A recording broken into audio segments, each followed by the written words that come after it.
Hello everyone, welcome back to the GT Improvement channel. We just talked in our last video about squares and rectangles. We talked about perimeter, area, volume, and surface area. In today's video, we're going to be talking about triangles and circles. All right, so grab your paper, get ready to take some notes. So triangles, just a couple things, basic things you need to know about a triangle. So here's my triangle. If a triangle has a little box right there in the corner, that is indicating that that is 90 degrees. A triangle that has a 90-degree angle is called a right triangle. Okay, if a triangle has a 90-degree angle like this, this is a right triangle. The things you need to know about triangles are the formula for area and the formula for perimeter. Let's start with perimeter because that's real easy. All you do is add the sides together. That's all you're going to do for triangles, is add the sides together for perimeter. The formula for area of a triangle, there are two ways to write it. The way I like to write it is base times height divided by 2. Another way that people learn is 1/2 times base times height. So let's do an example of finding the area of a triangle. So let's say this is my triangle. And these formulas apply to any kind of triangle. It's not just a right triangle. It can be any type of triangle that you might encounter. So if you had this triangle, which also happens to be a right triangle, but that's okay. If the base was 6 and the height of this triangle was 8, my formula for area is base times height divided by 2. So 6 times 8 divided by 2. 6 times 8 is 48. 48 divided by 2 is 24. And remember, let's say this is inches. When we are talking about area, the unit of measure is always units squared. So this would be 24 inches squared is how much space is inside this triangle. Okay? The perimeter of a triangle, so let's say this side here was 10 inches. The perimeter of this side of this triangle would be 6 plus 8 plus 10.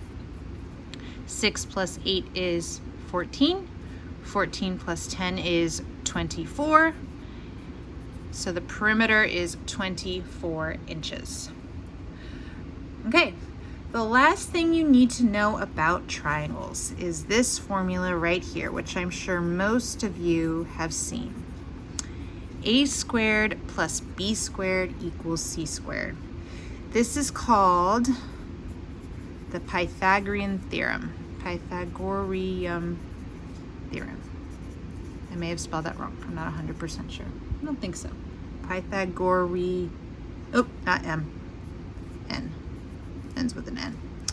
Pythagorean Theorem. Oops, I spelled that wrong too. Pythagorean Theorem, whatever, you get it. A squared plus B squared equals C squared. This formula is for calculating the lengths of the sides of right triangles. This is for right triangles only.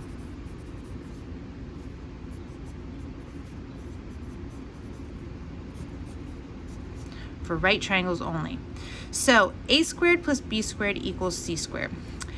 The C always represents the longest side, and the fancy word for the longest side of a triangle is called the hypotenuse.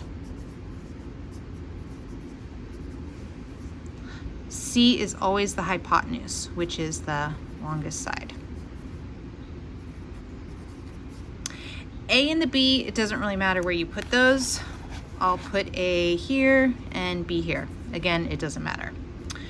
So an example of this problem would be, let's say you have, remember this is only for right triangles. Let's say you've got a right triangle here. Let's say your A is 3, your B is 4, and you are trying to figure out what that hypotenuse is. Pythagorean theorem allows us to calculate the lengths of the sides of a right triangle. So let's say this is 4 inches, we'll say this is 3 inches. How many inches is the hypotenuse? So all we're gonna do is plug these numbers into our formula. So a squared plus b squared equals c squared. I'll just put a as 3. So 3 squared plus b squared, that would be 4, equals c squared. That's what we're trying to figure out. Now, 3 squared, remember, this is called an exponent. Exponents tell us how many times we are multiplying this number, which is called the base, by itself. So this would translate to 3 times 3, which is 9. This would translate to 4 times 4, which is 16, and then equals c squared. So now it's algebra. 9 plus 16, well, that's 25, equals c squared. Now, to get what the value of c is, we have to do the opposite of squaring. And if you remember this, awesome. If you don't, that's okay too. We need to find the square root of both of these. So the square root of c squared is just c, right? We're undoing this exponent, and to do that, we have to find the square root. And the square root of 25, well, what number times itself gives you 25? That would be 5. So c is 5. And this type of right triangle here, this 3, 4, 5, this is called a perfect triple. So it works out very, very nicely. With arithmetic reasoning, you would never have to end up with doing something like the square root of 17. They wouldn't make you do that. They want you to know just like whole numbers. So they might give you what is the square root of 16, which is 4, but they're not going to do anything that's not a perfect square, okay? So that wouldn't happen. This might happen, this could happen, but this is how you do this, okay? We'll do some more word problems with Pythagorean theorem in other videos. All right, that's it for triangles. I know this is a lot of notes. Please bear with me. I promise it will get easier. I highly recommend making flashcards for these formulas so you can get them in your brain. All right, that's triangles. Let's talk about circles.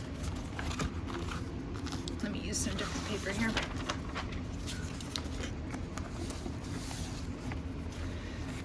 Circles.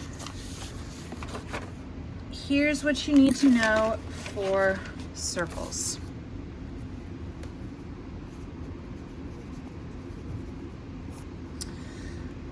So here's a circle. The two pieces of a circle that you need to know are diameter and radius. Oops. Diameter and radius. Let's talk about diameter. Diameter cuts the circle in half. And you know what I'm going to do? I'm just going to use a pen to kind of color code this. This is the diameter. The radius is a line drawn from the center of the circle to the outer part of the circle, and that is called the radius. The radius is always half the diameter. So I'm just going to write that. Radius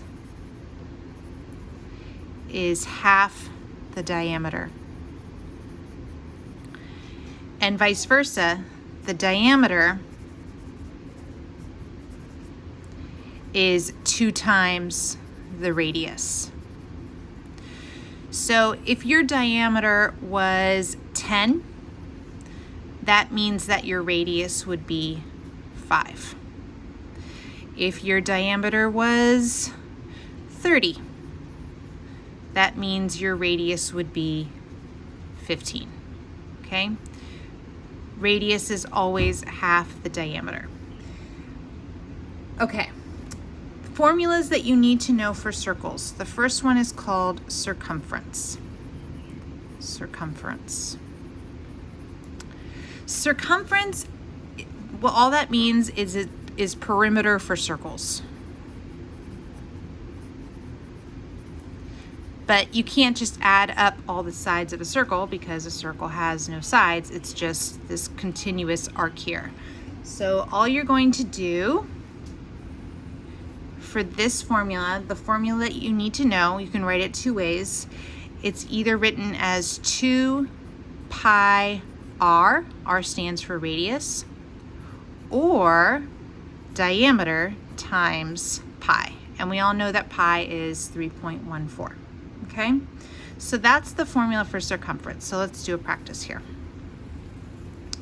If you had a circle and I told you that the radius was 4, let's say 4 inches, and you were asked to find the circumference. So all you need to do is plug that information into your formula. So I'm going to use the 2 pi r because I know the radius. So 2 pi, and my r in this case is 4. Now, what you're going to be doing is multiplying all these numbers, but remember, you can go in any order that you want. You might as well do these 2 first. So 2 times 4 is 8. And then 8 times 3.14, that's going to be about 24 inches squared. The exact, let me just calculate the exact number. 8 times 3.14 is 25.12 if you were to use 3.14 pi. If you had a circle that had a diameter of 10, then all you do is plug that 10 into this formula. So that would be 10 times pi, which would be 31.4, say this is inches squared. I'm sorry, this is not squared. I forgot we're talking about perimeter, not area. My bad. Just 24 inches or 31.4 inches. So what you just calculated was the distance around this circle. So if you were to walk all the way around, let's say it's a pool, if you were to walk all the way around this circle, you would have walked 31.4 inches. Okay, so that's the formula for circumference. Let's talk about area. The formula for area of a circle is pi r squared. Notice how similar it looks to 2 pi r. Very, very easy to get these guys confused. So 2 pi r, this is circumference. Pi r squared, this is always area. Remember, units squared is area, so that's how I remember. If the radius is squared, we're talking about area. So if you had to find the area of this circle, and you were told the radius is 3, then you would simply plug this number into your formula. So this would be pi 3 squared. 3 squared is 9, and then you would multiply 9 by pi, which is going to be about 27 inches squared. Say it's inches. Okay? So the area of a circle is pi r squared. The circumference of a circle is 2 pi r. I don't know what brilliant person decided to make them look so close, but that's just how it is. Okay, so these are the formulas you need to know. And then let's do one last example for area. Let's say you were given the diameter. and the diameter is 8 inches. You would get your formula, pi r squared. In this case, our r would be, this is the diameter. We need the radius, and radius is always half the diameter. So that would be pi 4 squared. So then this is going to end up being 16 times pi, which is going to be 18.84 inches squared. Now, I wouldn't be super concerned about the formulas for circles. I feel like this may be more of a math knowledge type situation, but I do know that the notes you took for your squares and quadrilaterals, the formula for area and volume, those ones are definitely going to be on the arithmetic reasoning. This maybe, but definitely the squares and rectangles. And also, from what I've heard, is Pythagorean Theorem questions, you may get like 1. But if you get a Pythagorean Theorem question, that usually means that you're doing pretty well, because those are considered the harder type of questions. All right, so I hope this helps you. I know it's so much information, and I'm sorry. But make some flashcards, get these formulas in your head. Try not to confuse this guy with this guy, because everybody does it, and I know it's not super easy. So definitely make flashcards about this, and in the next video we'll do some more word problem practice with these shapes and formulas. All right, have a great day.